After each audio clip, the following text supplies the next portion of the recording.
stories of HR. The stories HR tells itself. 95%. That is the percentage of corporate AI pilot programs that are currently just failing to make any measurable impact on the bottom line. Yeah, which is just a staggering number. Right. Tens of billions of euros, meticulously planned, heavily staffed, and completely stalling out. And the most shocking part is that it actually has absolutely nothing to do with the technology. So welcome to our 10th episode of The Lies of HR. It really has been quite a journey getting to this finale episode. Diving into all of this.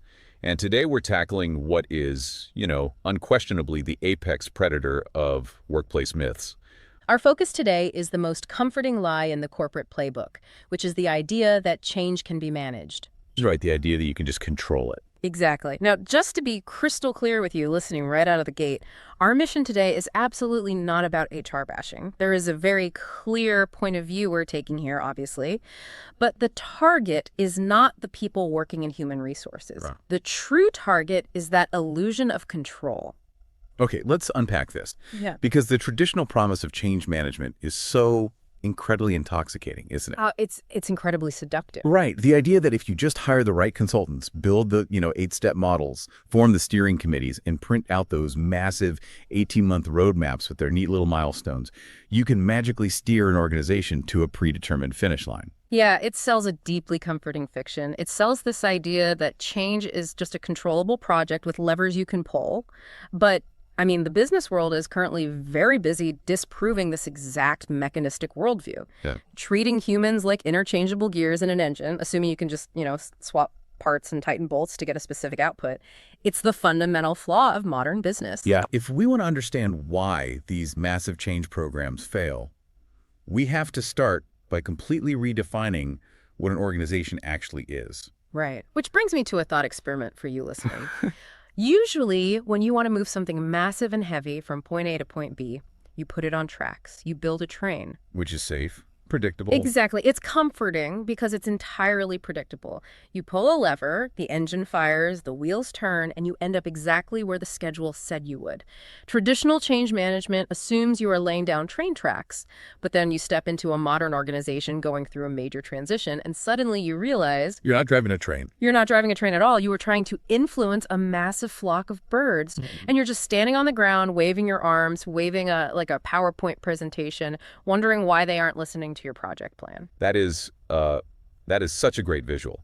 And Martin's notes actually defines this dynamic perfectly.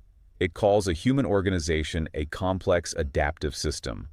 When we look at human swarms, which is what a company actually is, let's be honest, they operate on two key principles that completely destroy the machine metaphor: emergence and nonlinearity. I want to pause right there because those sound like terms you'd hear in a physics lecture, not really in a boardroom.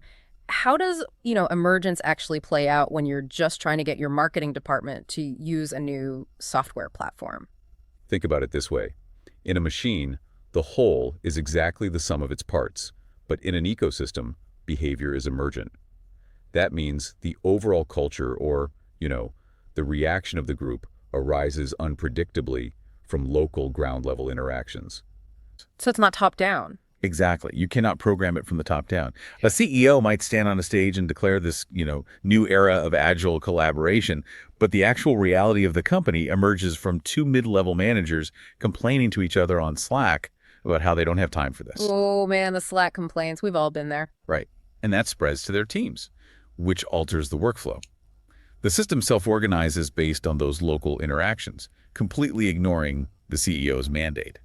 Wait, so if the system just self-organizes based on local chatter and it operates on nonlinearity, does that mean our massive multi-million-dollar transformation pushes, the ones with the giant slide decks and endless town halls, might actually be accomplishing absolutely nothing? Or worse, actively doing damage. Wow. Because in a nonlinear system, the relationship between cause and effect is fundamentally broken.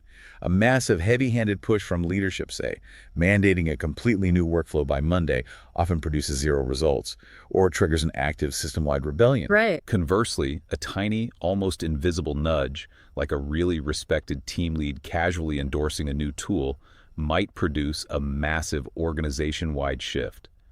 Martin points out, When you try to force a complex adaptive system to behave like a machine, the plan is a sandcastle and change is the tide. That is a terrifying reality if your entire career is built around the job title of change manager. Yeah, absolutely. But here's where it gets really interesting, because if we want proof that massive, meticulously planned pushes don't guarantee results, we don't have to speak in abstractions. We can look at the most heavily funded, most obsessively managed transformation in modern business history. Yeah. I am talking about the corporate rush to adopt artificial intelligence. Every single corporate AI initiative out there right now has a transformation office attached to it. They have consultants billing by the hour, sweeping 18-month roadmaps, risk mitigation teams, steering committees. I mean, it is the absolute pinnacle of the mechanistic approach to change. And what happens when the train meets the flock of birds? Let's look at the cold, hard data from MIT's State of AI in Business report for 2025. Specifically, their research on the Gen AI divide. As we mentioned at the top of the show, roughly 95% of corporate AI pilots are showing no measurable P&L impact. 95%. Let that sink in. 95%. And if you look at Gartner projections, a massive share of these highly managed initiatives are simply abandoned entirely right after the pilot phase. Tens of billions of euros entirely wasted. Now, I have to push back here for a second.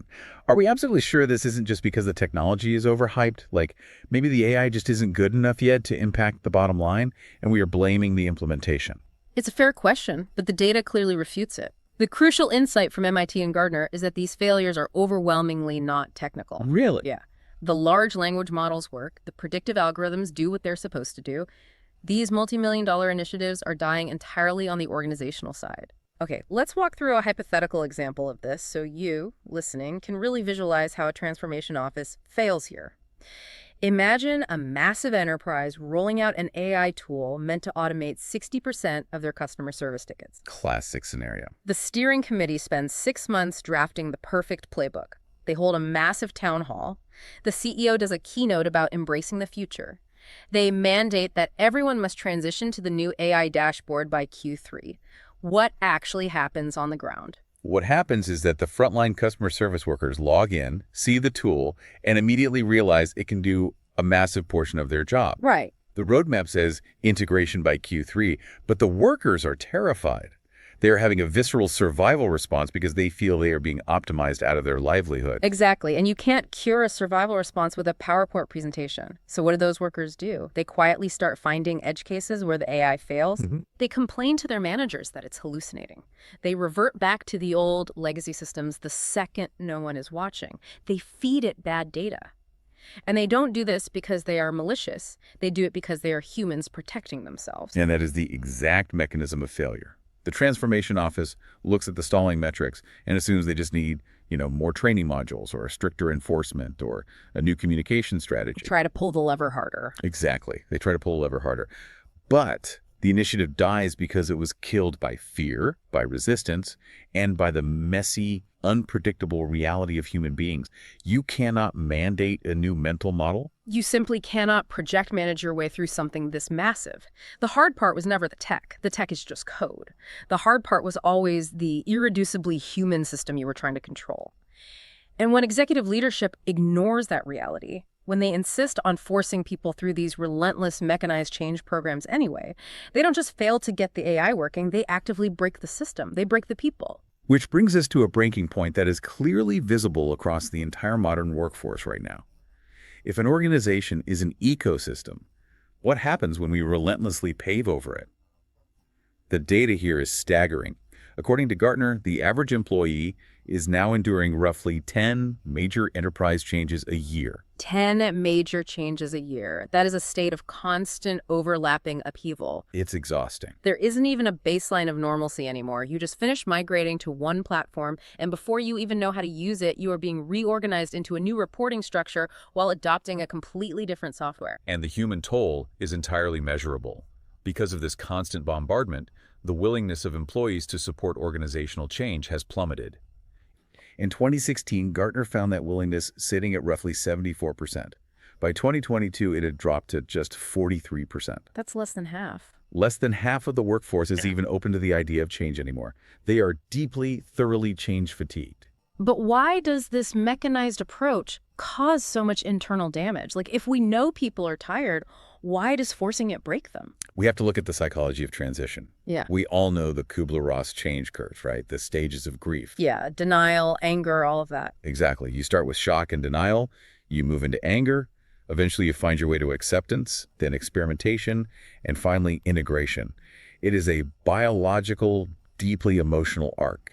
People are essentially grieving their old routines, their old systems where they felt highly competent. Right, but traditional management looks at that inherently messy emotional arc and says, well, that's just horribly inefficient. Precisely. The mechanized mindset tries to legislate human emotion. It looks at a Gantt chart and attempts to fast forward through the anger and denial phases using a spreadsheet and a strict deadline.